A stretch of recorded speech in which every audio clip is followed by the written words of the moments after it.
আওয়ামী লীগ মাটির নিচে পুঁতে ফেললো, সেইখান থেকে উঠা ওরা ঠিক আগের মধ্যে। কারণ বিজম্মা তো, বাপ মায়ের তো জন্মের পয়দার ঠিক নাই, তো কে কোন দিক দিয়ে লাগায় তারপরে এদের জন্ম দিচ্ছে কোনো ঠিক নেই। যেই কারণে এরা যেখান থেকে আসে ওদের চরিত্র ওইটাই থাকবে। এটা যতদিন বুঝতে না পারবেন ততদিন এইভাবে সুইজারল্যান্ডের মতো চর থাপ্পড় ঘুষিয়ে এগুলো খাইতেই হবে। তাদেরকে খুব দ্রুত নিষিদ্ধ করা হোক, শুধু ছাত্রলীগ না। আমি এটাকে খুবই পার্শিয়াল একটা জিনিস মনে করেছি যে একটা সংগঠন, তাদের সহযোগী সংগঠন হচ্ছে ছাত্রলীগ, সেটাকে আপনি নিষিদ্ধ করলেন, অথচ মেন সংগঠন যুবলীগ তো আরো সন্ত্রাসী, আওয়ামী লীগ সবই তো সন্ত্রাসী। এই আওয়ামী লীগ এমন একটা দল যেটা যে কোনো এলাকার যাদের এই বিজম্মা পয়দা হয় না, এই বিজম্মাগুলো যা আওয়ামী লীগ করে, এই বিজম্মা ছাড়া কোনোদিন কেউ আওয়ামী লীগ করতে পারে না। সেই বিজম্মাগুলোকে নিয়ে আওয়ামী লীগ পয়দা হয়, তার ঘর থেকে আবার ছাত্রলীগ পয়দা হয়। এই যে ছাত্রলীগ যেখান থেকে পয়দা হইলো সেটাকে আপনি নিষিদ্ধ করলেন না, ছাত্রলীগকে নিষিদ্ধ করলেন। এটা আমার কাছে খুব হাস্যকর মনে হয়েছে। আওয়ামী লীগ, যুবলীগ, স্বেচ্ছাসেবক লীগ, কৃষক লীগ যা আছে ওদের সবগুলো সহযোগী সংগঠন, সবকটাকে একদম দলগতভাবে তারপরে নিষিদ্ধ করতে হবে। কষ্ট পান, কিছু করার নাই। কিন্তু সত্য কথাটা বলি, চাঁদাবাজি হচ্ছে, ব্যাপক আকারে হচ্ছে চাঁদাবাজি, এবং প্রায় শতভাগ ঘটনার সাথে এই বিএনপির লোকজন দায়ী। তো আপনাকে মাথায় রাখতে হবে যে বাংলাদেশের মানুষ যে একটা অভ্যুত্থান করলো, কেন, কিসের জন্য করলো? আওয়ামী লীগের লোকজন যে এইভাবে চাঁদাবাজি করেছে, মানুষের উপরে টর্চার করেছে, নির্যাতন করেছে, এই জন্য আজকে আপনি ওই সেম কাজ করছেন। তো জনগণ কেন আপনার সাথে থাকবে? আসসালামু আলাইকুম। কিছু কথা বলবো, কথাগুলো অনেকের হয়তো বিরুদ্ধে যাবে, একটু খারাপ লাগবে। খারাপ লাগলেও কিছু করার নাই, কথাগুলো জানার দরকার। একটা বিরাট ঘটনা প্রবাহের মধ্য দিয়ে বাংলাদেশটা একটা জায়গায় এসছে, যে এই জায়গাটা আগে কেউ কল্পনাও করতে পারেন নাই। ধরেই নেওয়া হয়েছিল যে শেখ হাসিনা যতদিন বেঁচে আছে ততদিন পর্যন্ত আর এই দেশে আর কোনো পরিবর্তন, এই স্বৈরাচারকে সরানোর, তারপরে কি হয় সেটা পরের। কিন্তু এই এর আগে কোনো কিছু ঘটার কোনো সম্ভাবনা আছে বলে কেউ মনে করেন নাই। আল্লাহ সর্বোত্তম পরিকল্পনাকারী, তিনি সেই পরিকল্পনা করে আমাদেরকে এই ফেরাউনের হাত থেকে, বিশাল এক শয়তানের হাত থেকে এই দেশের মানুষকে উদ্ধার করেছে। সেটা রক্ষা করার জন্য মিনিমাম যে প্রচেষ্টা, সেই প্রচেষ্টাটা আমি অন্তত দেখছি না। শেখ হাসিনা সব শেষ যেটা দিল সেটা মনে নাই? কি বলেছে? কত বড় মাপের একটা চাউরা খুনি, একটা মানে একটা একটা চরম অসভ্য হইলে কোনো ধরনের তার ভেতরে অনুশোচনা বলে কোনো কিছু নাই। এখনো সে আসবে, সে আসে আবার ক্ষমতা নিবে, আবার মানুষের উপরে টর্চার করবে, আবার এগুলোর প্রতিশোধ নিবে। এটাই তাড়িয়ে এত বড় সাইকোপ্যাথ। ইন্ডিয়ায় গিয়েছে, ওর তো ফেন্সিডিল খাওয়ার নেশা আছে। এটা তো বিভিন্ন সময় এই যে মতিউর রহমান রেন্টু থেকে শুরু করে অনেকেই কথা বলেছেন, এটা কিন্তু ফালতু কথা না। এই ফেন্সিডিল খোর এখন ইন্ডিয়াতে যায় তো ফেন্সিডিলের পুরা কারখানার ভেতরে যে বসছে, ওইখানে ফেন্সিডিল খায় খায় তারপরে এই মাতলামো করে, 2 দিন পর পর মানুষের সাথে কথা বলে। তো এই যে অসভ্য মহিলার মিনিমাম কোনো ধরনের তার ভেতরে যে অনুশোচনা নাই, আপনি তারা মাপ করেন কেমনে? আপনি তার ব্যাপারে, তারা তো আগে থেকে বলি ভাই, কয়দিন আগে একটা কথা বলেছি, বলার পর অনেকেই বলেছেন যে ইলিয়াস ভাই এভাবে কথা বলো না, এভাবে বললে মানুষের ভেতরে ভয় তৈরি হবে। আপনার ঘরের এক কোনায় আগুন ধরেছে, এখন আরেক কোনায় লোক ঘুমাচ্ছে, আপনি তারা আগুনের কথা বললে ভয়ে ঘুম ভাঙা যাবে, এই জন্য আপনি বলবেন না, শুয়ে থাকবেন আগুন দেখে? বলতে হবে তো, না বললে কি করবেন? কোনো অ্যাকশন নাই তো। কথাগুলো বলতে হবে। তাদের যত ক্ষোভ সব জামাত আর শিবিরের উপর। অতএব এই গার্ডটা জামাত শিবিরকে হইতে হবে। বিভিন্ন জায়গায় কষ্ট পান, কিছু করার নাই। এই যে একটা পরিস্থিতি থেকে বের হইল না কয়দিন আগে, এই মাত্র কয়দিন আগে দেখলেন না, হাজার হাজার কোটি টাকার মালিক, বিলিয়ন ডলারের মালিক জেলখানায় বসে আছে, দেখছেন না? রাতারাতি এখন পর্যন্ত মানে কোনো হদিস মিলছে না যে কোথায় আছে তারা। যাদেরকে এতদিন রাস্তার আশপাশ দিয়ে যাওয়ার সময় মানুষজন মানে দেখলে সালাম না দিলে ধরে তাদের এই চেল্লা চামুন্ডা যারা আছে তারা ধরে থাপড়াইতো, তারা এখন ওই বিএনপির একদম থার্ড ক্লাস যেসব নেতা কর্মী আছে তাদের পায়ে ধরে তারপরে বসে একটু নিজেরে সামলানোর জন্য চেষ্টা করছে। তো এই যে এটা এটা আওয়ামী লীগের ক্ষেত্রে হলো না, হওয়ার পরে আসলেই কি বিএনপির লোকজনের কোনো ধরনের মিনিমাম কোনো মানে শিক্ষা নিয়েছে কিনা তারা? কষ্ট পান, কিছু করার নাই। কিন্তু সত্য কথাটা বলি, চাঁদাবাজি হচ্ছে, ব্যাপক আকারে হচ্ছে চাঁদাবাজি, এবং প্রায় শতভাগ ঘটনার সাথে এই বিএনপির লোকজন দায়ী। তো আপনাকে মাথায় রাখতে হবে যে বাংলাদেশের মানুষ যে একটা অভ্যুত্থান করলো, কেন, কিসের জন্য করলো? আওয়ামী লীগের লোকজন যে এইভাবে চাঁদাবাজি করেছে, মানুষের উপরে টর্চার করেছে, নির্যাতন করেছে, এই জন্য। আজকে আপনি ওই সেম কাজ করছেন, তো জনগণ কেন আপনার সাথে থাকবে? আর ভাই 5 বছর পরে এটার জন্য অন্তত যেই দল থেকে হোক, যেই সাধারণ মানুষের থেকে হোক, একটা প্রতিরোধ কমিটি তৈরি করা উচিত। যে বিএনপির যে যাবে চাঁদাবাজি করতে, সে আওয়ামী লীগের হোক না হোক, বিএনপির কারো নাম ভাঙায় হোক আর না হোক, যে যাবে তারে ধরে পিটাইতে হবে। এই কমিটি যদি গঠন না হয়, তাহলে সামনে ভয়ঙ্কর অবস্থা বিরাজ করছে। আপনি আজকে মানুষ যখন কিনা বিএনপির দিক থেকে মুখ ফিরায় নেবে, তখন কি হবে? আলটিমেটলি বড় দল আরেকটা আওয়ামী লীগ আছে, তাদের দিকে আবার ওকে ঠিক আছে, ওরাই আসুক, দেখা যাক কি হয়। মানুষ তো আস্তে আস্তে ভুলে যাবে। তো দেখা যাক কি হয়, সময় কি হবে, আওয়ামী লীগ আবার আসবে। আসার পরে আওয়ামী লীগ যদি এবার আসে, তাহলে আপনি বুঝতে পারছেন যে দেশের অবস্থাটা কি হবে। ওদের যত ক্ষোভ, এই 5 তারিখের আগেও শেখ হাসিনার বক্তব্যগুলোর কথা মনে আছে আপনার? সব ক্ষোভ হচ্ছে জামাত এবং শিবির। সো এই সেফট গার্ডটা জামাত শিবিরকে হইতে হবে, সেই দায়িত্বটা আপনাদেরকে পালন করতে হবে। প্রয়োজনে প্রতিটা এলাকায় আলাদা আলাদা গ্রুপ তৈরি করেন, কমিটি তৈরি করেন। এলাকায় যত ধরনের চাঁদাবাজি আছে, এই চাঁদাবাজি এখানে যারা যারা আসবে তাদেরকে ধরে জনগণ নিয়ে তারপরে পেটাইতে হবে, সে যেই দলই করুক। বিএনপি যদি বলে বিএনপি করে না, সমস্যা নাই তো, ওরে পেটাইলে বিএনপি বলবে না তো।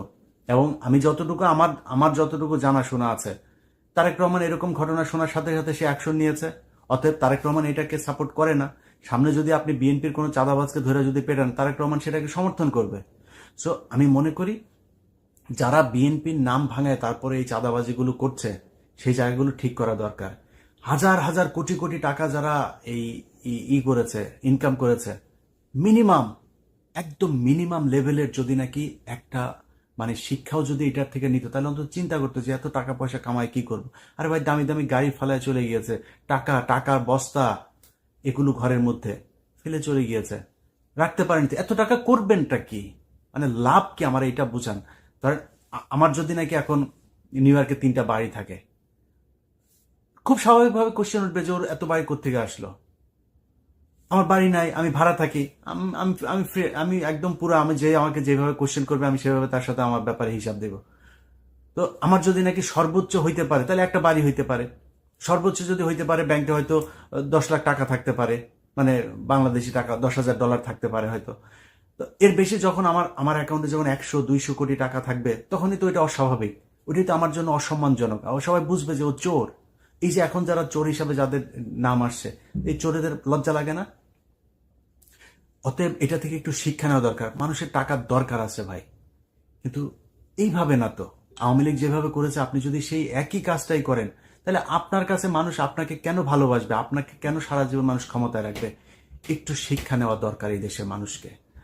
আর এই যে ঘটনাগুলো ঘটছে না, এই ঘটনার পেছনে আমি মনে করি সব কিছুর জন্য সেনাবাহিনী দায়ী।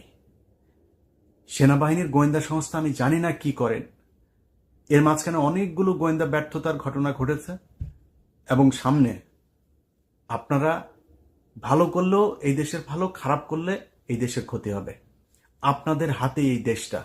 অতএব আপনি যিনি মেজর জেনারেল আছেন, যিনি কর্নেল আছেন, যিনি লেফটেন্যান্ট জেনারেল আছেন, ব্রিগেডিয়ার জেনারেল আছেন, আপনাদের কাছে অনুরোধ, এই দেশের মানুষ গেল 15 বছরে আপনাদেরকে দেখলে থুতু দিত।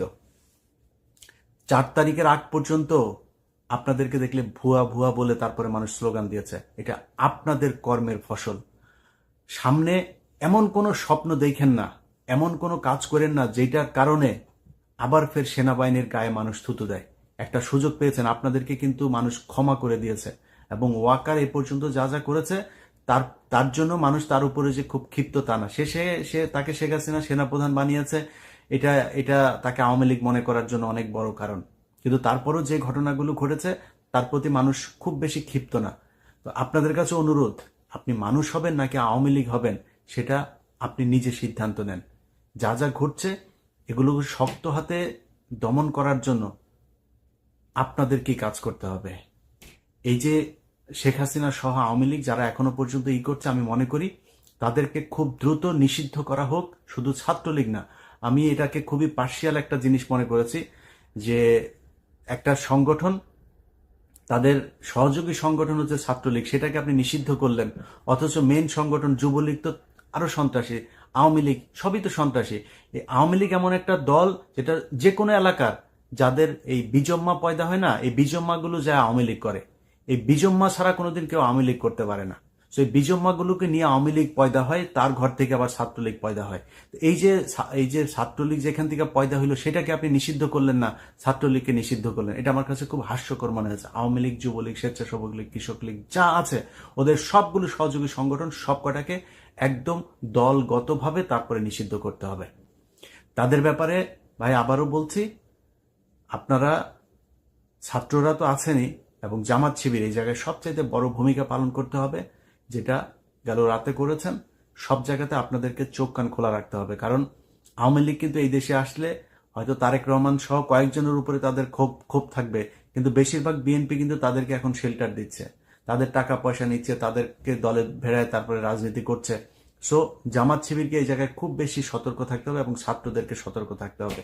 আর উপদেষ্টা পরিষদে ডক্টর মোহাম্মদ ইউনূস সহ তারপরে আসিফ নজরুল আপনাকে নিয়ে সমালোচনা আছে, সমালোচনা করছি। যদি রয়ের এজেন্ট হয়ে না থাকেন তাহলে আশা করি এই যে ঘটনা ঘটলো আপনার সাথে বিদেশে, যে এটা আপনার সুইজারল্যান্ডের ঘটনাটা আপনার জন্য যথেষ্ট। এটা বোঝা যে আপনার শত্রুকে আপনি এই দল এদেরকে যেভাবে শেখ মুজিবের ছবি আপনি ঘরের ভেতরে টানায় রেখে তারপরে আপনি শেখ হাসিনাটা নামিয়েছেন, এই যে একটা কাজ করেছেন না, এটার জন্য আপনার এই সুইজারল্যান্ডের ঘটনা আপনি পাওনা ছিলেন।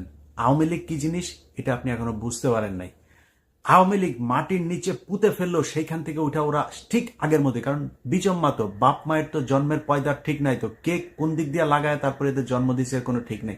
যেই কারণে এরা যেখান থেকে আসে ওদের চরিত্র ওইটাই থাকবে।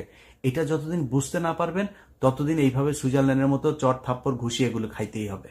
সামনে যদি এদেরকে যদি কন্ট্রোল করতে না পারেন, পরিস্থিতি শুধু জামাত শিবির না, যারা এখন উপদেষ্টায় আছেন, যারা এই ছাত্র সংগঠনে আছেন, জামাত শিবির সবাইকেই করতে হবে, সেই সাথে বিএনপিরও পানা থাকবে। অতএব সবচেয়ে বড় দল বিএনপি এবং আমার বিশ্বাস বিএনপির সামনে ক্ষমতায় আসবে।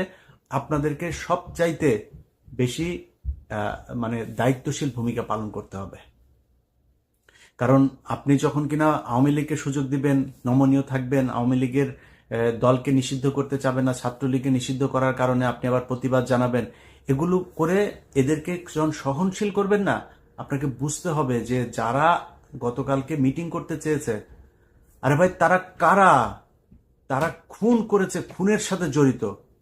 ধরেন আপনি তো তাকে ডেকে আনেন, তাকে ধরে বলেন নাই যে তুমি ওইটার সাথে ছিলা।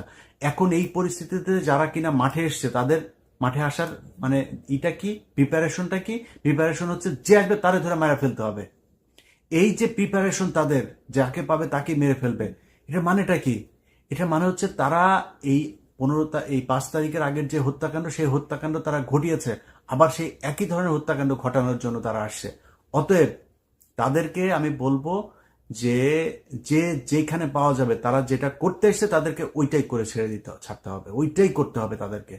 এদেরকে যদি ছেড়ে দেন, এদেরকে যদি খালি মানে ওই কয়েকটা ভিডিও দেখলাম ন্যাংটা ন্যাংটা করে ছাড়ছেন, এটা ভাই শাস্তি না তাদের। ওরা যেই শাস্তি এতদিন দিত ওদেরকে ওই শাস্তি দিতে হবে, ওদের ভেতরে সে আতঙ্ক ঢুকাইতে হবে যে এখানে একবার ওদের সামনে পড়লে আর বাঁচা যায় না। এটা যতক্ষণ পর্যন্ত না করবেন ততক্ষণ পর্যন্ত ওরা এইভাবে বিভিন্ন দিক থেকে আপনাকে ভেঞ্চি কাটতে থাকবে। সো পরিস্থিতিটা আমি মনে করি যে খুব সাবধানতার সাথে এটাকে কেয়ার করা উচিত। এটা ফানি বিষয় না। আপনার জীবন, মৃত্যু এবং এই দেশের সার্বভৌমত্বের সাথে জড়িত। প্রতিটা হিন্দু এই দেশে, বাংলাদেশে এই হিন্দু এবং ইসকন যারা আছে তারা আওয়ামী লীগকে ক্ষমতায় আনার জন্য চেষ্টা করছে, এবং এইবার যদি আনে হিন্দুরা তো আওয়ামী লীগ হয়ে যায়।